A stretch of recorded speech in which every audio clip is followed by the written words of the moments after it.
The first thing I've written down is basically what directors are looking for when they come in and you're performing the monologue, sort of same as what they're looking for when you're doing the song.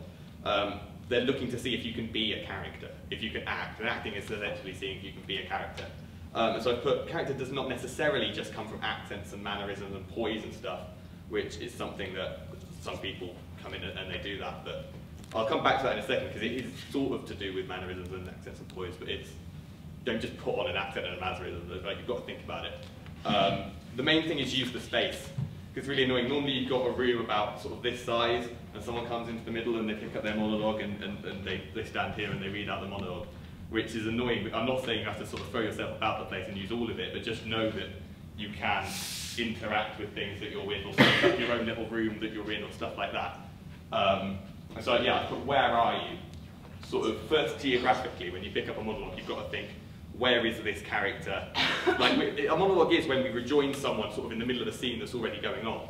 So you've got to think, what's already been happening to this character? Where is he or she sort of geographically, and also where is he or she sort of in their thoughts and in their state and in their life and everything? Just because it's like a little snapshot of a long story and a long character, and you sort of, obviously you don't have to flesh out the whole background, they were born where and when and stuff and now what they are, but you know, you've got to know sort of around the snapshot to be able to do the snapshot like effectively. And then that goes on to just sort of 3 questions I wrote down. You've got to think, what's your character feeling? This all comes back with sort of how you're conveying the character to the people behind the audition desk, the audience. You've got to think, what is the character feeling? You've rejoined them in the middle of their scene. What are they trying to get across? Like, what state are they in? What emotions are they feeling? And how can you show that you are portraying those sort of emotions? Like, the way you show them is through the accents, mannerisms, and poise, and sort of how you rise and fall in the sentences and stuff, but you've got to think about where this monologue is coming from. You know, this isn't just a random bit of text that the directors have put on the table. This is a piece of text that they've chosen because it signifies it's either actually directly from the show, or they found it from elsewhere and they think that this is something that one of the characters from the show could relate a lot to. So you have to think whereabouts, and what is the point in this monologue.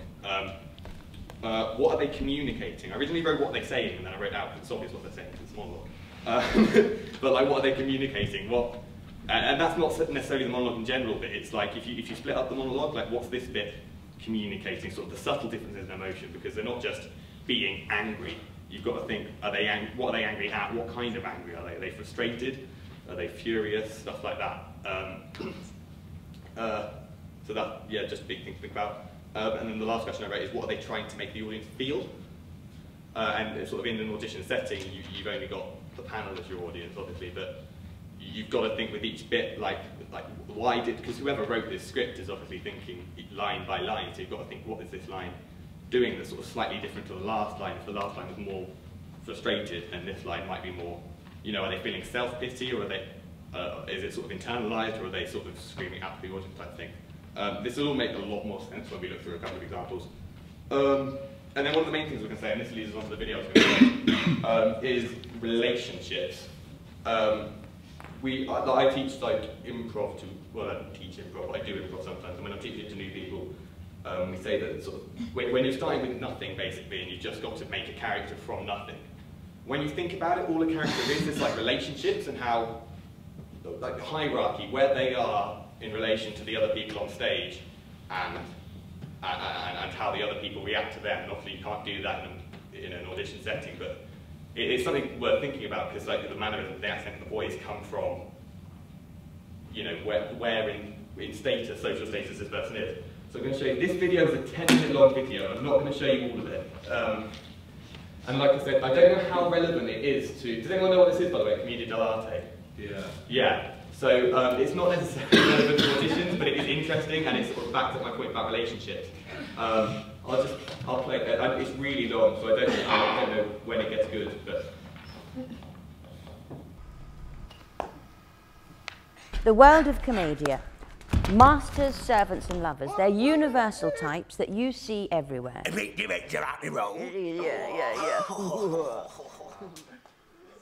We use this diagram to look at the world of commedia. At the head, you've got Magnifico. At the feet, you've got Zani.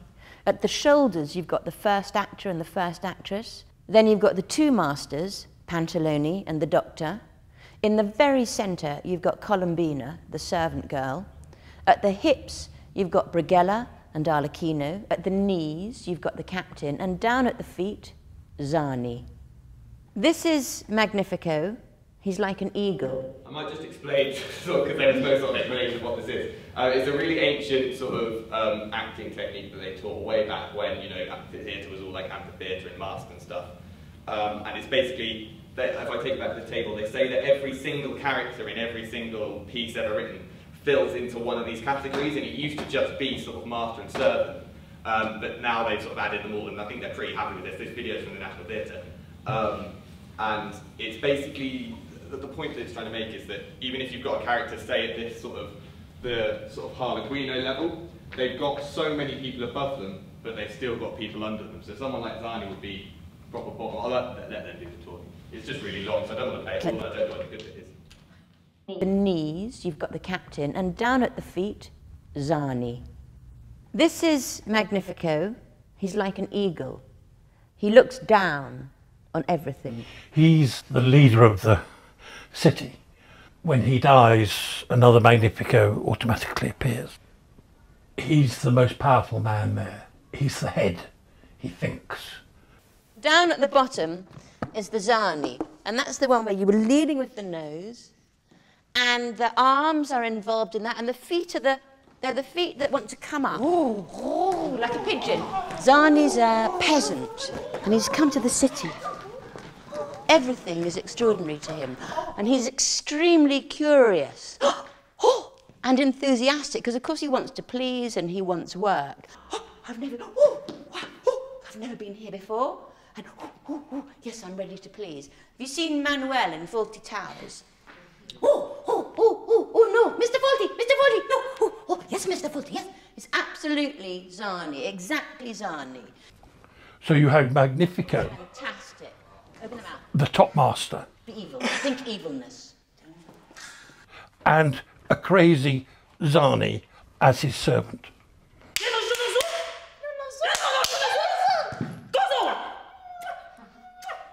Alice, look at us in between, don't forget, you see. That's it, good. See, the relationship is absolutely with the audience, not just with the person on stage. From Zani grow all the other servants. And from Magnifico grow all the other masters. These are the two old men. You have Pantalone. I think I'll stop it there because it just runs through all the other ones. Like I say, this isn't necessarily sort of related to auditions, but it's something that's really interesting, something we're thinking about. Because in improv, obviously, we don't even have a monologue, we have no stimulus, and we just have two people and they have to sort of set up some sort of relationship, and it's all about sort of in the first 3 to 5 seconds, if they know sort of who's in charge and who isn't, then the audience do.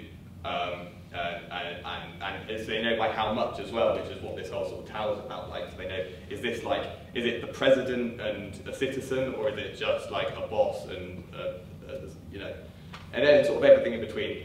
Obviously, you can't sort of bring that through an audition, but the point I'm trying to make is it helps you know, in improv, it helps you know a lot about what your character, if you instantly know your social status and your hierarchy and your relationship, sort of from there comes the rest of the character and comes how you'd act around them, and then that's the point I was trying to make at the beginning. Once you know what your character is and what they're feeling and how they would act and sort of where they are, where they're speaking, are they in a place where they can be free and open, or are they in a place where they're sort of constricted? That's where stuff like accents and mannerisms and poise come from. So I think the point I'm trying to make is don't just go into an audition, read monologue and you know, decide that you're going to be a certain way. Think about what the character is like, and then think about how the character would then influence the way you sort of move and everything like that. Yeah, I should probably type these up because I spoke really, really quickly, I know. Should we go through a monologue? Or a couple of monologues, and we can just pick it apart. Sorry, I'll finish what I've written down.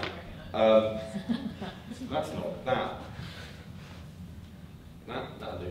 So yeah, I've said one of the most important tips in terms of actual like tips when you're there and you're at the audition desk and you're picking up a monologue and you're finding what to do. Split the monologue up. So split up into like line by line, sentence by sentence, stage by stage, and just think about where the rises and falls in the emotion, the particular emotion that character is feeling, where it is heightened, and where it maybe changes gear slightly, so sort of like frustrated to just anger, or what? Did you work? Just, you got a monologue, it's cool. Yeah, no. And those are all the things you've got to think about, because then you think, when you get to a break and when you get to a change of pace, what would that, how would you show that there's a change of pace, and what would you do? And I've got sort of the last point, which is sort of the same as using the space. It's just don't shuffle, because more than half of people when I was doing the 24 auditions came in and read the monologue like this, and they just read it, and you know, like with their voices and stuff and with their face, they could have been going up and down and everything, and it was perfect. But you were sort of standing there thinking, like, you've got all this space, and you thought about how you're presenting yourself during the song, but when it comes to the monologue, you've not really thought about how you're presenting yourself at all. So, say your character was a confident character, you'd want to show that the character has confidence, not just with the way you're speaking it and the way your facial expression is, but feel free to strike, feel free to use the space. If you're not so confident, you might actually be shuffling, but don't. because you'd want to show sort of another way that they are, maybe they're stepping back or something like that, I don't know. But just, don't shuffle is underlined several times, because that is the word. But just using the space and just being aware of where you are and what the character is and where the character is, and showing that you have an understanding of the character given from the monologue, and showing that you can display that understanding of the character monologue is essentially what directors are looking for. I've rambled a lot. Does anyone have any questions? Do you want me to clarify anything? That wasn't very concise, I know. What do you think people, because I know certain people who like to almost block a scene before they go into rehearsal. Do you think that's too much? I don't think that's too much. Like, you can't really do too much, because at the end of the day, on audition, you're trying to impress. And like I said, all the directors are looking for is that you are able to A, understand the character from a text, and B, display your understanding, really. And so in that respect, you can't really do too much. I would say the minimum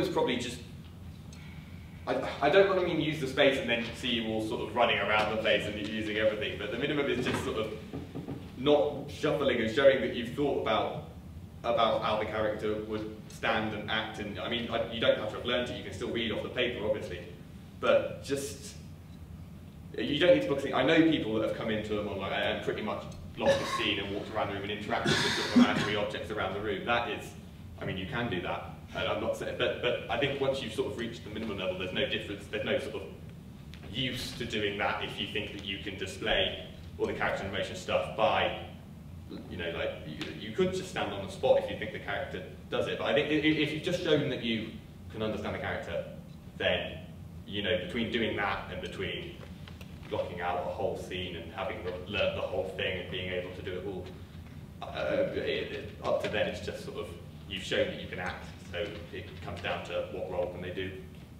Yes? What would you say are the 3 worst habits that people have with monologues? 3 worst habits? Yeah. The first one is definitely shuffling, because that just, it doesn't show the directors anything, it doesn't show that you've thought about how you're presenting yourself through the monologue. Try and think of other habits. It is annoying when someone's constantly looking at the paper, but people will understand because obviously we don't expect you to learn it. But there's a difference between holding it there and having it there, and, you know, making eye contact and then looking back at it, making eye contact, looking back at it, and then just, you know, literally reading it, but sort of be changing your facial expression, sort of be up and down with your voice. There's like a huge difference between that. Eye contact is probably another thing that I haven't mentioned actually. Would you be talking directly to the audience and therefore be looking straight at the audition panel into their eyes? Or is it, if it's more of an internal monologue, you might be looking about the room, or, you know, there are some people, sort of like Jamie said, who try to block scenes that they give themselves something to look at, they give themselves a prop, like imaginary or otherwise, or you just think about where you're looking as well. Where would your character be looking? Who are they directing the monologue to? Stuff like that. I can't really think of any other sort of annoying habits. It's just, I keep repeating myself, but it boils down to just showing that It's just annoying when it looks like someone hasn't put that much thought into how they're presenting themselves through the monologue, which by no means is sort of like really like there's a difference between being able to act and being able to show that you can act through a monologue in that setting. There are people that I know they can definitely act because I've seen them act on stage, but when it comes down to sort of presenting a monologue, I think the reason I want to do this is just because I've seen some people who can do principal roles easily because they've got beautiful voices and they put so much time and effort into their audition song, but then when it comes to monologues, they don't show their full potential. So that's basically what this is. Should we go through some? Do you have any favourites, anybody, from this document?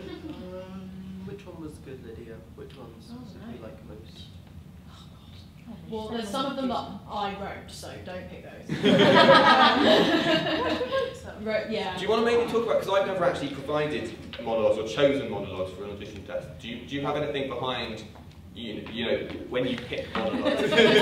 You can say just about it if you want, because it's just because I've never done it. It's different production teams do it different ways, because, for example, for this, we went and tried to find the particular monologue for each character that suited each character that we could try and draw people out. But you didn't take them from the actual show? No. Okay. Whereas I never take them from the actual show, because that's what callbacks are for. Yeah. But some teams take them from the actual show, and some teams take a load of monologues and then won't label them with a particular character, because there's just a range of different emotions which they can see, which they could apply to different characters. So really it depends on what's on the audition desk, really. Yeah, yeah, but by and large, like they won't be random monologue. There will have been 4 or 5. Yeah, so when you're picking up a monologue and you're thinking about performing it, think about the characters in the show. Think about, like, I mean, even if you don't know the show at all, just sort of think about what the directors could be looking for from it. We'll take the first one if you have objections. I'll let everyone quickly read it because I've not even read it yet.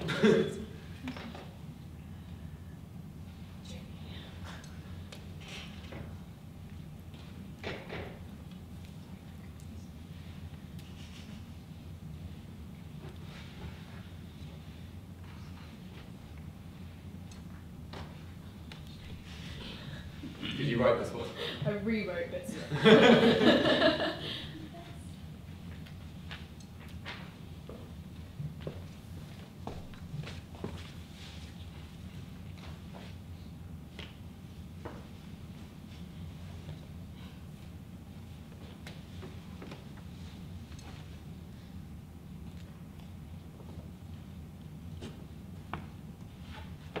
Okay.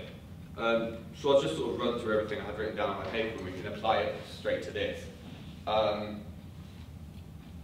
So where are you, sort of, again, geographically and sort of scene-wise? We've just joined the scene. What's been happening? Shout out. It can be, like, this is just creativity. This is just, you need to have some idea behind it, but you don't actually have to know where they are or what's going on. He's talking to Jane. About their relationship. So, yeah, so what have they just been talking about before this conversation happened? Maybe. They're in the middle of... are they on holiday together. They're on a holiday together? They're booking a holiday together. They're booking a holiday together. Big commitment. So yeah, so is Jane someone he's just met? No. No, exactly. So Jane's someone he's been with for quite a while, but it's not his proper partner, or it could be a proper partner, but it's not sort of a...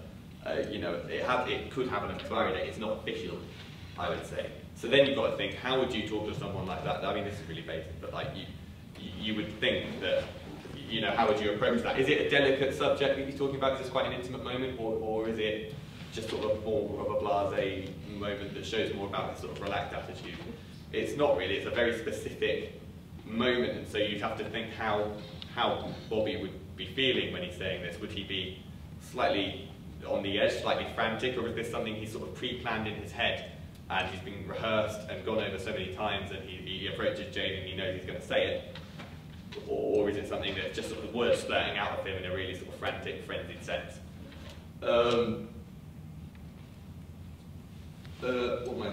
What is your character feeling? What's Bobby feeling right now? Nervous. He probably is. It looks like, to me, I mean, feel free to jump in and correct me, but it looks like he... He's probably been planning this for quite a while. Yeah, it's a conversation that's needed to happen, isn't it? It's a conversation that's been a long time coming. Does it look like the kind of thing Jane is expecting, or does it look like the kind of thing that's been on his chest and he doesn't know if it's been on hers? That's what I would say. Yeah, well, I get that. So then you have to think about how he would explain it to her. Like, what does he have to lose if this comes out in the wrong way? Is he scared of losing her if he gets this wrong? Is this something that he wants to get absolutely right? Then how would you perform it in a way that this is somebody who wants to get it absolutely right? If you think about eye contact, would you be making eye contact with the audition desk through this, or would you be looking around the room? Eye contact. Eye I guess it contact. depends if you put Jane Depends on where you you put Jane. and see as someone on the audition or Yeah. a separate point of reference. But even, regardless of where Jane is, you'd be looking directly at her the whole time. Yeah. You know, there'd be some monologues that you might read that would look like someone striding around the room, sort of addressing nobody in particular. He's specifically addressing Jane. What are they communicating? We've sort of already touched on this, but there's probably more as well. How he feels. And has done for a while. And has done for a while, and it's something that has been locked up for quite a while. So this might be a relief to him, or is this a conversation he's been dreading? This is a conversation he really doesn't want to be having. I mean, those are two spins on it. Like I say, there's no right answer. You could come in and do this monologue, I think, and you could do it as something that is a conversation that he's felt has had to happen for a while, and he's so relieved to get it off his chest, and he's sort of frantically saying it, or you could do it that he's hating every second of this because he knows that maybe at the end of this, Jane won't like it. What do we know about Jane? Like, is she the sort of obsessive control freak that will hit him for saying anything against the relationship? or is she just a delicate girl? Like, does Jane like him more than he likes Jane? The other way around. So sort of what are they communicating? The sort of point, and how are they communicating it is probably what I should say. You're trying to get it across in a way that isn't really going to hurt. Is that right? I feel like she's just said something along the lines of, this is really great when we're married or something, and he's going, oh shit, okay, right, no, because a little bit of it is sort of stumbling over words, sort of like he's just making it up on the spot, but he's been thinking about it. So it's like he's been thinking about it, but hasn't heard exactly what he's going to say yet. Yeah. Like he was going to say it, but he sort of had been prompted to say it earlier. Or at least that's how I take it anyway. And then the next question, what are they trying to make the audience feel? I suppose you could split this into two. What are they trying to make Jane feel on the first level, which we sort of covered. The second is the audience. Like, if this was being performed on stage in the middle of a show, are the audience being sympathetic for Bobby, or do they think Bobby's a monster? Like, these are all just things to think about. Like I said, there's no right or wrong answer when it comes from audition. What directors like a lot is when you show a bit of creativity, like when people sort of come in, and because obviously they've seen people do these monologues time and time again. If you can come in and show a slightly different spin to it, I mean, it would be courageous and it would probably be applauded, because it shows that you've gone away and you've thought about the character, and that is the point of the exercise, really. But then at the same time, I wouldn't say come in and try and do this like some sort of, I don't know, don't take it too far, but just show that you've thought about the character. And if you try and do something maybe a little different, maybe that you think nobody else has done, then you'll definitely be memorable. I mean, the example's been kind of, I hope you don't mind me saying this, but I've told this to you before. When we were doing the narrator for Into the Woods, a lot of people came in and they did it like a, you know, sort of like the narrator in Rocky Horror, sort of old man, I'm going to tell you a bedtime story now, and then like that. Then Jamie came in and just did it like he was like a little just villager, just reading recounting the story. And that's the one that stuck in everybody's head, because, I mean, you weren't the only one that didn't do the old man thing, but, you know, it was something that we weren't expecting when we sat down to do auditions. We didn't think that we would have a narrator like that, and in the end, after we saw the audition, we were like, yeah, that's what we want the narrator to be like. So there are different ways that you can interpret these things. I've already touched on this. Relationships and social status, above or below. him and Jane are pretty much on the same level, I would say. But again, you could interpret it to be that Jane is above him, sort of socially, hierarchically, in which case he'd be scared. Think about the sort of the commedia dell'arte stuff. Is he like the Zana or Zani or whatever it was to Magnifico? Or is it the other way around? Is he a big, oppressive, abusive boyfriend of Jane, who is, you know, clearly not, but those are things to think about. And then lastly, just splitting up the monologue, seeing where it rises and falls and where the sort of pace changes. I mean, luckily this one's paragraph, so it's quite easy. Sometimes it's not.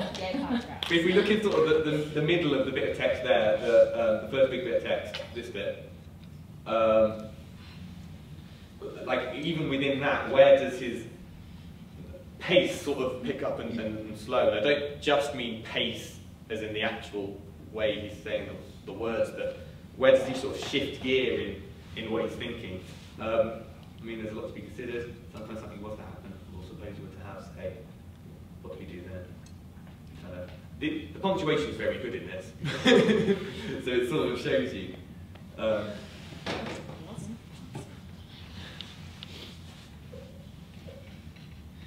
But so the best thing that I can find is here. The pace would completely change because this is a really long, sort of frantic ramble, and at the end of it, he's realised that he's speaking too fast, and then he wants to go. But you get what I mean. Yeah, like that's why. And so he sort of changes gear slightly because he realises maybe the tactic he was using before isn't working, and he wants to make this delicate. He wants to make this clean. So and maybe he just ran out of stuff to say. He knows if he says anything more, then you know, it'll be superfluous. He might end up saying something horrible. And so that's why you want to end it there. Look, Jane, and so just change it. This is quite a bad example for me trying to do what I say because it is so well formatted. But these are just things to think about like this. I've seen people go into monologues, go into auditions with a monologue, and they've sort of written up with pen like little things, and then just go and put it back on the desk. They're like half-blood print style, help the next person. And that's absolutely fine. Like there's literally no rules against that. So if that is something that you feel would help you, go ahead and do it. I've spoken for a lot longer than I thought I was going to. Was that helpful? Is there any more questions that anybody has? I mean, I'll try and sort of write this up more formally and maybe. Oh, sorry. If you get asked to do like a second or a third monologue, what do the directors and people on the panel tend to be like looking for from asking to do another monologue? That's a really good question. So whenever I've been on the audition panel before, it's mainly because you pick the first monologue off the table. You just pick whichever one you think you can do best. Or sorry, that would have been me getting a Facebook notification. Harry.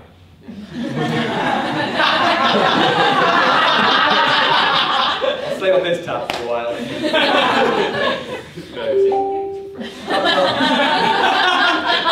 She's telling me about British Bake Off. I knew it. Now the video can't be processed. What was I just saying? You asked us about getting called back for a second. So the first time you just pick up any monologue off the table, if you come in to the audition and you do your monologue, and you've shown that you've thought about the character and that you're a safe bet, acting-wise, then you go out of the room and the prod team are like, they can do it, they can act, they're really good, we want to see them again. But maybe the first monologue you picked off the table isn't really for the character that they can see you in.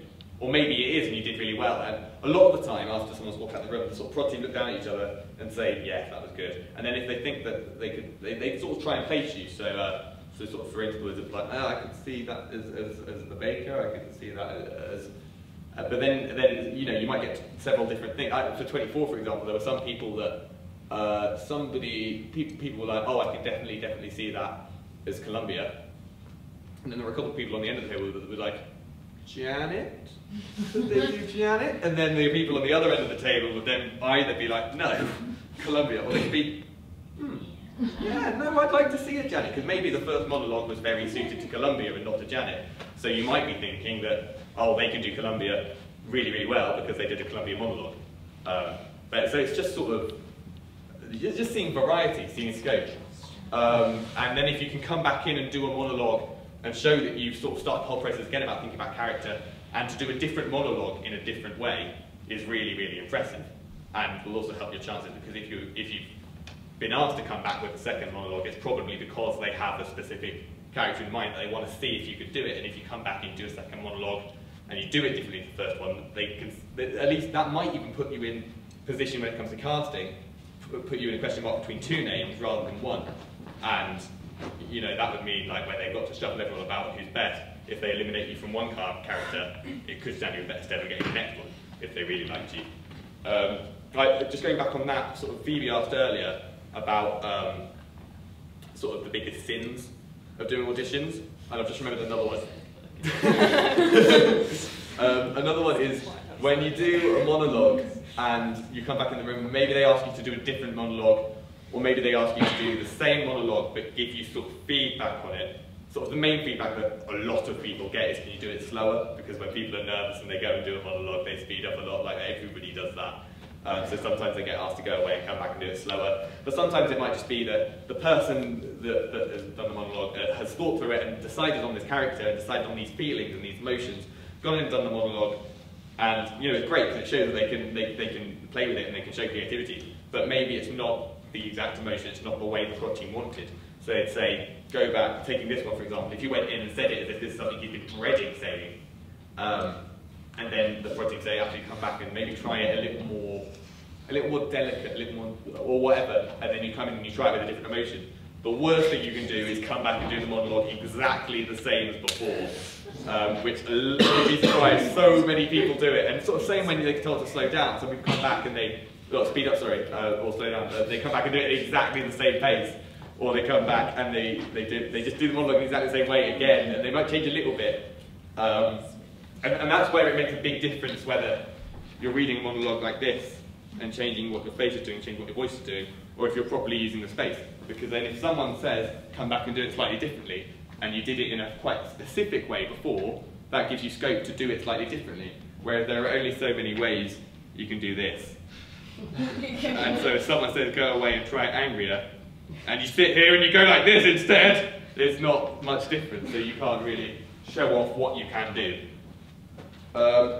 Any more questions? I think Andy's keen to start his question. I've spoken for a really, really long time. I'm really impressed with myself. And thanks for listening. But I like